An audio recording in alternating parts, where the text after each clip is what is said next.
بسم الله الرحمن الرحیم. سلامونه او درنښت هیله ده چې ټول زده کوونکي روغ جوړ صحتمند او خوشحال اوسئ. ګرانو زده کوونکو، د موږ او تاسو د نن ورځې درس کره کتنه ده چې د کره کتنې تعریف، د هغې ارزښت او موضوع او د هغې اړوند نور درسونه مو مخکې درسونو کې په حضوري ډول باندې لوستي وو چې په هغې کې موږ او تاسو د کره کتنې تاریخ، پس منظر یا شالید ته یا مخینې ته رسېدلي وو چې په مخینه کې موږ او تاسې د یونان او د روم اړوند کوم تاریخي اسناد چې موجود و هغه مو ولوستل. نو اوس موږ او تاسې وار را رسېږي انشاءالله عربي کره کتنې ته یا په عربو کې د کره کتنې شالید او مخینې ته. نو په عربي ادب کې له اسلام څخه وړاندې وروسته د مطالعې وړ ده، یعنې کره کتنه یا عربي ادب چې ده دا د اسلام له راتلو څخه مخکې او وروسته د مطالعې وړ ده. له اسلام څخه مخکې په جزیرة العرب کې د کره کتنې ځمکې چې وې هغه مکه مکرمه او مدینه منوره او د طایف سیمې ښودل سوي دي چې مکه او مدینه منوره چې ده دا موږ او تاسې ورسره اشنا یو.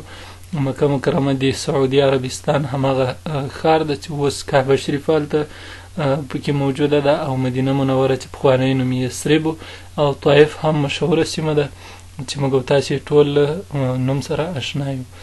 له اسلام څخه وړاندې طایف ته نږدې یوه دښته د عکاس په نوم باندې وه چې د هغه وخت خلکو به خپلو دیني مناسکو لپاره د کال په ټاکلي وخت په دغې دښته کې سره راټولېدل.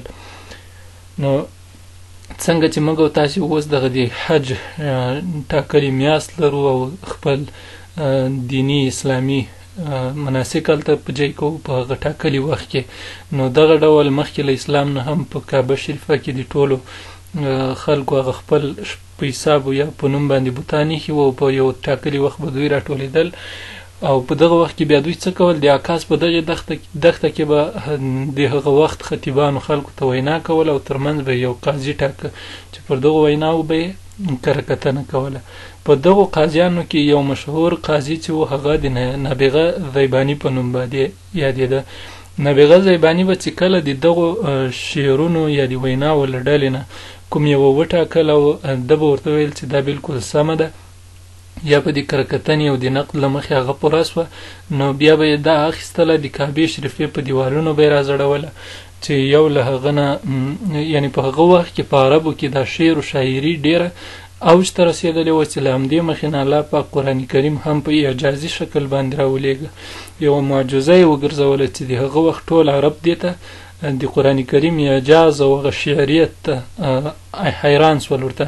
نو په همدې خاطر باندې یو له دغو شعرونو نه هلته شعرونه نه بلکې د قرآن کریم دغه یو آیات چې ما تاسو ته په ټولګي کې هم ویلی و، د قرآن کریم سورة کوثر إنا أعطيناك الكوثر فصل لربك وانحر إن شانئك هو الأبتر. کله چې عرب شاعر راځي دا لولي نو په اخر کې یوه کلمه پسې یوه جمله بله پسې ور اضافه کوي چې وایي لیس کلام البشر. نو دغې نه موږ تاسې ته دا څرګندېږي چې په عربو کې د شعر پیژندنه یا د شعري قوت یا کره کتنه او نقد څومره پرمختللی و چې دوی په هغه وخت کې د انسان او د الله کلام پیژنده، د انسان او غیر انسان کلام دوی پیژندلی سو. نو نابغه ذیباني لخوا به هم ټاکل سوی شعر او کلام چې و هغه به د کعبې شریفې په دیوالونو یا به په منځ کې راځړول کېده او هغه به بیا په عربو کې ډېر مشهور کېده. لکه چې موږ او تاسې په پښتو ژبه کې اوس ولسي ادب لرو چې هغه ټول د خلکو په حافظو کې پروت ده او سینه په سینه انتقالیږي. بله خبره، په جاهلي دور کې عربي کره کتنه د مفاخرې او مفاهمې بڼه درلوده او اشعار یې تر ډېره ذوقي وو.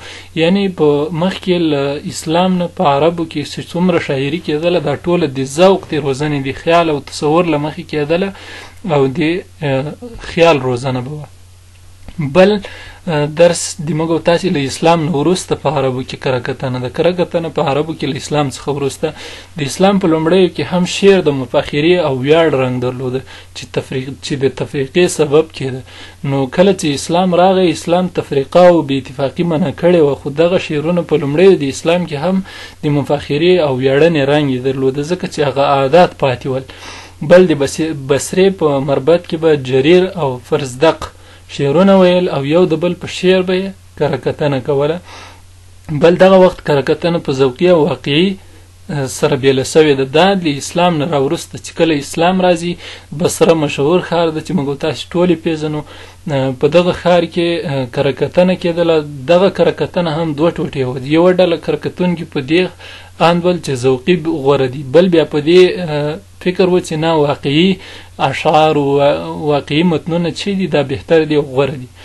د اسلامي دور کره کتنې په شعرونو کې دیني او اخلاقي مضامین غوره کول. کله چې اسلام راغی نو د اسلامي دور کې د کره کتنې اصول په دغه دوه معیارونو، دیني او اخلاقي اړخ باندې وړاندې وو چې شعر او ادب دي د دین او د اخلاقو په چوپړ کې اوسېږي. بل د امویانو دور، د امویانو په دور کې عبدالملک بن مروان او هشام بن عبدالملک د شعر او کره کتنې ذوق درلوده. په عباسي دوره کې بیا هم کره کتنه پراخه سوې ده، لمنې ډېره پراخه سوې ده. یعنې له اموي دور نه په عباسي دور کې د کره کتنې مخالفت نه ده سوی. د شعر و شاعرۍ د ادب لمنه لا پسې پراخه سوې ده. په عربي ادب کې د کره کتنې تر ټولو لرغونی اثر طبقات الشعراء ده چې دا هم د عباسي خلافت د دورې زیږنده ده. موږ تاسې وړاندې د اموي خلافت په اړه وویل چې عبدالملک بن مروان یو کره کتونکی و، خپله دی که خلیفه و، ورسره لوی شاعر و ادیب او کره کتونکی هم و. د ذوالرمه شاعر په نوم باندې یو ځل یوه قصیده د ده په وړاندې چا ویله او د ده ستاینه یې پکې کړې وه.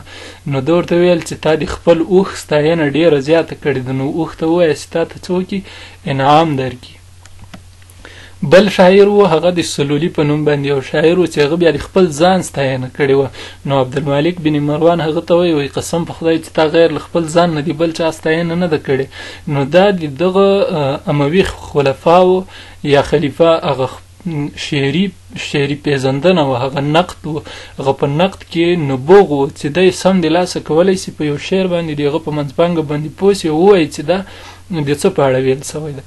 د عبدالملک بن مروان په زمانه کې د ارسطو بوتیقا اثر عربي ته وژباړل سو.